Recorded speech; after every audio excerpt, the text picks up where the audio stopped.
Ce mardi 3 mars 2025, la grande salle de conférence du site universitaire d'Hawaï de l'Université nationale d'agriculture a servi de cadre à la soutenance de thèse de doctorat de M.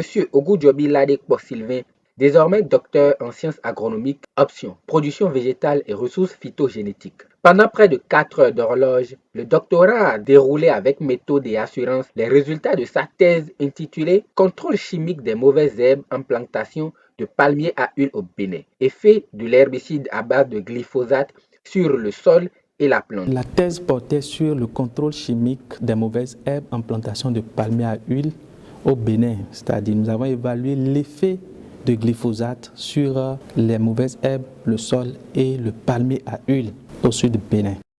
Dans une salle composée d'enseignants-chercheurs, d'étudiants, de parents et d'amis, l'impétrant a exposé les enjeux d'une culture essentielle pour l'économie nationale, le palmier à huile, véritable pilier de revenus et de sécurité alimentaire au Bénin. En tant que spécialiste de gestion intégrée des sols et des cultures, ce travail d'abord a eu le mérite d'étudier l'effet de glyphosate, qui est un herbicide total sur le sol et la production du palmier à huile.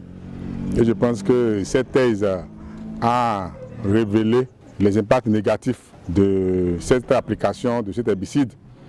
Et il a même fait des propositions sur la dose minimale qu'il faut recommander aux producteurs pour éviter d'intoxiquer les produits de palmier à huile. En combinant enquête de terrain, expérimentation en station et analyse de laboratoire, le désormais docteur Ogunjobi a évalué l'impact du glyphosate sur l'ensemble du système, mauvaises herbes, sol et palmiers. À la fin de cette étude, nous avons trouvé des résultats. Et parmi ces résultats, il faut noter que dans le milieu d'études qui est la zone connue comme la locomotive de palmier à huile, la zone où on produit de palmier à huile au Bénin, le département du Plateau, au niveau de ce milieu d'études, les herbicides que les producteurs utilisent ne sont pas les herbicides homologués et ces producteurs ont des perceptions négatives sur l'utilisation des herbicides. Cependant, ils continuent de l'utiliser à cause de la rareté de la main-d'œuvre agricole pour faire le fauchage manuel. Et après ça, nous avons cherché à confirmer ces perceptions des producteurs en faisant des études plus poussées par l'expérimentation.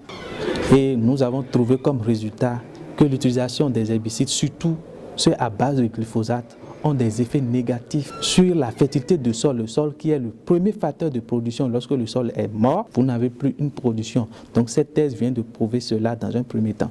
Dans un second temps, on a trouvé que l'utilisation de ces produits réduit la croissance et la production de palmiers à huile. Et enfin, nous avons retrouvé des résidus de glyphosate, qui est un produit chimique, dans les organes de palmier à huile et même aussi dans les fruits. Fort heureusement, nous avons retrouvé dans la littérature que c'est un produit qui est thermolabé, c'est-à-dire à la chaleur, vous n'avez plus ce produit dans les aliments que nous allons consommer. À l'issue des délibérations, les membres du jury, composés d'éminents enseignants venus du Sénégal, du Togo et du Bénin, déclarent M. Ogunjobi Ladekpo-Sylvain digne de porter le grade de docteur en sciences agronomiques, option production végétale et ressources phytogénétiques avec la mention très honorable. Il faut dire que Sylvain est un bon élément parce que je l'ai encadré pour la licence et le master aussi. Et il a pu avoir la bourse de l'UEMOA. En plus, il donne un appui de KPP. Et je pense qu'il a fait de très bons résultats, il a fait de très bon travail. Et ces résultats ont déjà des implications pour la filière en même temps. Et je pense que le jury n'a pas manqué d'apprécier, de donner une très bonne mention. D'abord aux autres étudiants, et d'abord de suivre le pas et d'être dans le rang. Le rang ici, c'est par rapport au travail bien fait. Donc il faut suivre les bonnes choses. Et lui-même doit prendre ce diplôme-là comme un diplôme de base et de savoir qu'il reste encore le parcours, il reste encore le parchemin. Au-delà d'une consécration académique, cette thèse ouvre un débat crucial sur la durabilité des pratiques agricoles. Les implications qui découlent déjà au niveau de la politique agricole, les dirigeants de ce pays doivent veiller à contrôler et à faire des séances de sensibilisation auprès des producteurs, à les former sur comment utiliser les produits chimiques de synthèse dans l'agriculture. Puisqu'en réalité, ces produits ne sont pas en réalité mauvais, mais c'est leur utilisation. Il faut faire une très bonne utilisation de ces produits pour pouvoir maximiser le coût de production et aussi pour pouvoir sauver la population. Je remercie l'école doctorale qui a d'abord dans un premier temps a accepté mon inscription et j'ai fait la procédure jusqu'à la fin et a autorisé la soutenance et j'ai pu soutenir aujourd'hui. Je remercie également tous ceux-là qui m'ont appuyé de gauche à droite. Merci beaucoup.